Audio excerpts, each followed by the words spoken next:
Hello दोस्तों, मैं नीरज कुशवाहा आज फिर आपका स्वागत करता हूं आपके अपने YouTube channel Nalanda study point 24/7 पर। तो जैसा कि आप सभी को पता है, हम इस लेक्चर में army GD, tradesman, technical, clerk, एसकेटी और अन्य कई एग्ज़ामों के साइंस के क्वेश्चंस को देख रहे हैं, जो कि आपके लिए बहुत ही महत्वपूर्ण होने वाले हैं। तो आज के इस वीडियो में हम कुछ अन्य महत्वपूर्ण प्रश्नों को देखेंगे। आज का वीडियो हमारा इस श्रृंखला में 5वां वीडियो होने वाला है। तो आइए इस वीडियो को शुरू करते हैं। तो देखते हैं पहला प्रश्न। कोशिका के भीतर श्वसन का केंद्र कौन होता है? तो देखिए, यह होती है माइटोकॉन्ड्रिया। कौन होती है? माइटोकॉन्ड्रिया। माइटोकॉन्ड्रिया। अब देखते हैं इसमें अगला प्रश्न। अग्नि नीरजा रोग किस फल से संबंधित है? तो देखिए, यह है सेब से संबंधित एक रोग है। किससे? सेब से। सेब यानी एप्पल से। ठीक है। अब देखते हैं इसमें अगला प्रश्न। समुद्री घोड़ा किस वर्ग का उदाहरण है? तो देखिए, समुद्री घोड़ा जो है वह मत्स्य वर्ग का उदाहरण है। किसका? मत्स्य वर्ग का उदाहरण है, यानी मछली वर्ग का। ठीक है। अब देखते हैं हम इसमें अगला प्रश्न। जनसंख्या का अध्ययन क्या कहलाता है? तो देखिए, जनसंख्या अध्ययन डेमोग्राफी कहलाता है। क्या कहलाता है? डेमोग्राफी। ठीक है।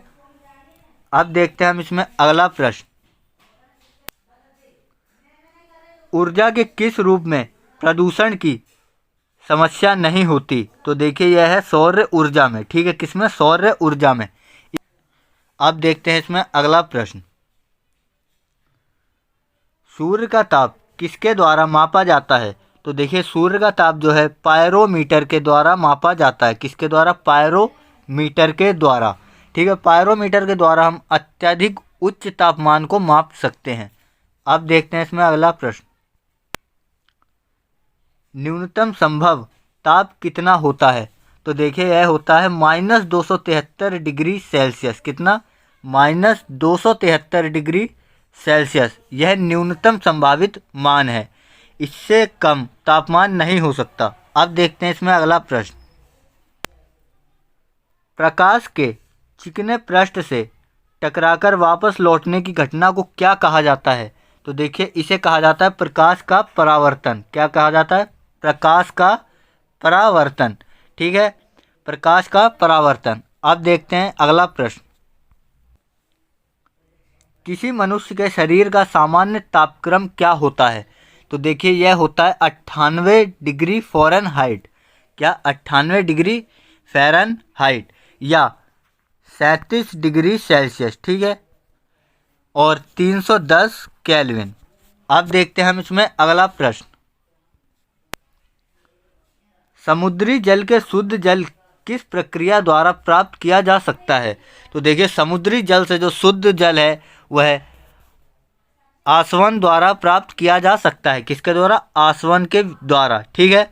आसवन एक प्रकार की विधि होती है जिससे हम समुद्री जल से शुद्ध जल को प्राप्त कर सकते हैं। ठीक है। अब देखते हैं इसमें अगला प्रश्न। अंगूर में कौन सा अम्ल पाया जाता है? तो देखिए, अंगूर में टार्टिक अम्ल पाया जाता है। कौन सा? टार्टिक अम्ल। ठीक है। अब देखते हैं अगला प्रश्न। मानव शरीर में सबसे लंबी कोशिका कौन सी होती है? तो देखिए, यह होती है तंत्रिका कोशिका, यानी तंत्रिका तंत्र। तंत्रिका तंत्र। अब देखते हैं इसमें अगला प्रश्न। गाजर किस विटामिन का समृद्ध स्रोत है? तो देखिए, गाजर जो है विटामिन ए का समृद्ध स्रोत होता है। किसका? विटामिन ए का। विटामिन ए का। ठीक है। अब देखते हैं इसमें अगला प्रश्न। किण्वन का उदाहरण क्या है? तो देखिए, यह है दूध का खट्टा होना, खाने की ब्रेड का बनाना, गीले आटे का खट्टा हो जाना। यह सभी किण्वन के उदाहरण हैं। ठीक है। अब देखते हैं हम इसमें अगला प्रश्न। दालें किसका एक अच्छा स्रोत होती हैं? तो देखिए, दालें जो हैं वह प्रोटीन का एक अच्छा स्रोत होती हैं। किसका? प्रोटीन का। प्रोटीन का। अब देखते हैं अगला प्रश्न। टेलीविज़न का आविष्कार किसने किया था? तो देखिए, यह किया था जे एल बेयर्ड ने। किसने? जे एल बेयर्ड ने, J.L. बेयर्ड ने। अब देखते हैं इसमें अगला प्रश्न। गोबर गैस में मुख्य रूप से क्या पाया जाता है? तो गोबर गैस में देखिए मीथेन पाया जाता है। क्या? Methane, methane.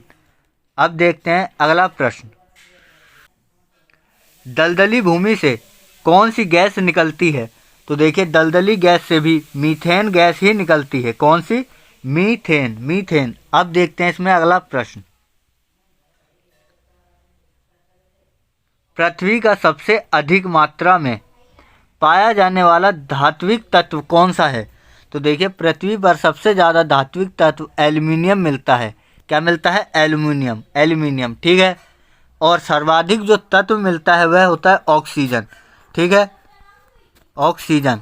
अब देखते हैं इसमें अगला प्रश्न। सबसे अधिक तीव्रता की ध्वनि कौन उत्पन्न करता है? तो देखिए यह करता है कौन? बाघ। कौन? बाघ, बाघ। अब देखते हैं इसमें अगला प्रश्न। सूर्य ग्रहण के समय सूर्य का कौन सा भाग दिखाई देता है? तो देखिए यह दिखाई देता है क्रीट। क्या है? क्रीट। अब देखते हैं इसमें अगला प्रश्न।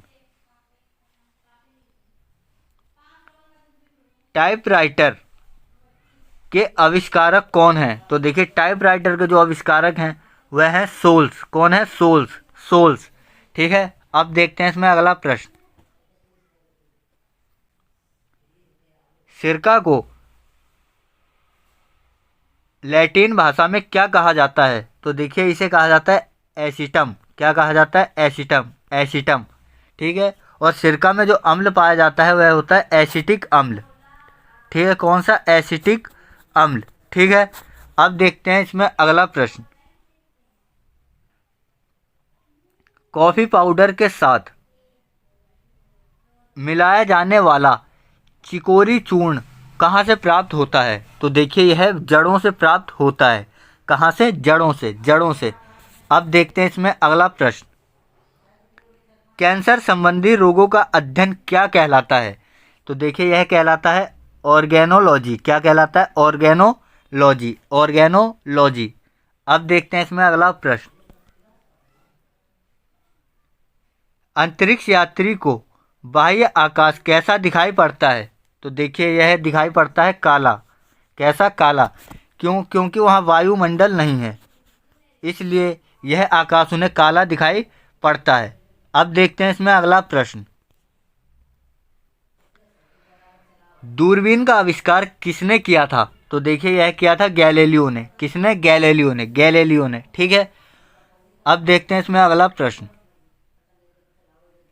जब सूर्य, चंद्रमा एवं पृथ्वी लगभग एक ही सरल रेखा में स्थित होते हैं तब उस स्थिति को क्या कहा जाता है? तो देखिए इसे दैनिक ज्वार कहा जाता है। क्या? दैनिक ज्वार, दैनिक ज्वार। ठीक है। इस समय सबसे ऊंचे ज्वार आते हैं। अब देखते हैं हम इसमें अगला प्रश्न। एक पार्थिव दूरबीन में लेंस की संख्या कितनी होती है? तो देखिए यह होती है 3। कितनी? 3, 3। अब देखते हैं हम इसमें अगला प्रश्न। किस प्रकार की मृदा का निर्माण रेगिस्तानी या उप रेगिस्तानी जलवायु प्रदेशों में होता है? तो देखिए यह होता है एरिडोसॉल का। किसका? एरिडोसॉल नामक मृदा का। ठीक है। अब देखते हैं इसमें अगला प्रश्न। निषेचन की क्रिया कहाँ पर होती है? तो देखिए निषेचन की प्रक्रिया अंडवाहिनी में होती है। कहाँ? अंडवाहिनी में होती है। अब देखते हैं इसमें अगला प्रश्न। ऊर्जा का सबसे बड़ा स्रोत कौन सा है? तो देखिए यह है सूर्य। पृथ्वी पर सबसे बड़ा स्रोत जो है ऊर्जा का वह सूर्य है। कौन है? सूर्य है। ठीक है। अब देखते हैं इसमें अगला प्रश्न। जल में पनपने वाले पौधे क्या कहलाते हैं? तो देखिए यह हाइड्रोफाइटस कहलाते हैं। क्या कहलाते हैं? हाइड्रोफाइटस, हाइड्रोफाइटस। ठीक है। अब देखते हैं इसमें अगला प्रश्न। एक्सरे का आविष्कार किसने किया था? तो देखिए यह किया था रोंटजन ने। किसने? रोंटजन ने, रोंटजन ने। ठीक है। अब देखते हैं इसमें अगला प्रश्न। पेट्रोलियम से प्राप्त होने वाला मोम है। तो देखिए यह पैराफिन मोम। कौन सा मोम? पैराफिन पैराफिन मोम। अब देखते हैं इसमें अगला प्रश्न, नींबू खट्टा किस कारण से होता है? तो देखिए नींबू जो है साइट्रिक अम्ल के कारण ही खट्टा होता है। किसके कारण? साइट्रिक अम्ल के कारण। अब देखते हैं हम इसमें अगला प्रश्न, धान का प्रसिद्ध रोग खैरा रोग किसके कारण होता है? तो देखिए खैरा रोग जो है विषाणुओं के कारण होता है। ठीक है, किसके कारण? विषाणुओं के कारण, यानी वायरस के कारण। ठीक है, खैरा रोग किसका रोग है? धान का एक रोग है। अब देखते हैं इसमें अगला प्रश्न, रेगिस्तान में पैदा होने वाले पौधे क्या कहलाते हैं? तो देखिए इन्हें जीरोफाइटस कहते हैं। क्या कहते हैं? जीरोफाइटस, जीरोफाइटस। अब देखते हैं इसमें अगला प्रश्न, सूर्य की किरणों की तीव्रता मापने वाले उपकरण को क्या कहा जाता है? तो देखिए इसे कहा जाता है एक्टियोमीटर। क्या कहा जाता है? ऑक्टियोमीटर, एक्टियोमीटर, एक्टियोमीटर। ठीक है, और वहीं सूर्य के ताप को मापने वाला कौन सा है? पायरोमीटर। क्या है? पायरोमीटर। अब देखते हैं इसमें अगला प्रश्न, तो देखिए दोस्तों आज के हमारे महत्वपूर्ण प्रश्न यही समाप्त हुए। तो आज हमने फिर से कुछ महत्वपूर्ण प्रश्नों को देखा। तो अगर आपको हमारा वीडियो अच्छा लगा तो इसे लाइक करें, साथ ही अधिक लोगों तक इसे शेयर करें ताकि इसका लाभ अधिक से अधिक छात्र उठा सकें। और इसके साथ साथ अपने सुझावों को हमें कमेंट करके ज़रूर बताएं ताकि हम आपके कमेंटों के हिसाब से अपनी वीडियो को ला सकें।